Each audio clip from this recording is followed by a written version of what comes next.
എന്നെ ന്യായീകരിച്ചുകൊണ്ടിരിക്കലല്ല പാർട്ടി പ്രവർത്തകരുടെ ബാധ്യത.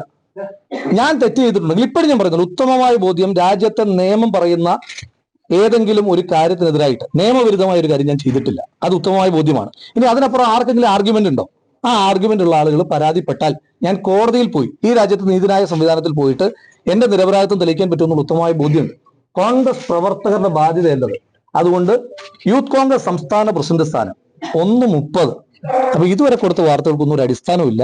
എന്നോടൊരു ഹൈക്കമാൻഡ് ആവശ്യപ്പെട്ടിട്ടില്ല. അത് തെളിയിച്ചാൽ നിങ്ങൾ പറയുന്ന ജോലി ഞാനും ചെയ്യാം. എന്നോട് ഹൈക്കമാൻഡ് ആവശ്യപ്പെട്ടു തെളിയിച്ചാൽ ഞാൻ യൂത്ത് കോൺഗ്രസ് സംസ്ഥാന പ്രസിഡന്റ് സ്ഥാനം രാജിവെക്കുകയാണ്. ആ രാജിവെക്കുന്നത് ഞാൻ കുറ്റം ചെയ്തതുകൊണ്ടല്ല, എന്നെ ന്യായീകരിക്കേണ്ടെന്ന ബാധ്യതയല്ല പാർട്ടി പ്രവർത്തകർക്കുള്ളത്. പാർട്ടി പ്രവർത്തകർ ആർജവത്തോടുകൂടി ഈ സർക്കാരിന്റെ കൊള്ളരുതായ്മകൾക്കെതിരെ ഞാൻ ഉൾപ്പെടെയുള്ള പാർട്ടി പ്രവർത്തകർ ആഞ്ഞടിക്കും. അത് സൈബറിടത്തിൽ, തെരുവിൽ, പ്രക്ഷോഭങ്ങളിൽ, മാധ്യമങ്ങളിൽ ഞങ്ങൾ ആഞ്ഞടിക്കും.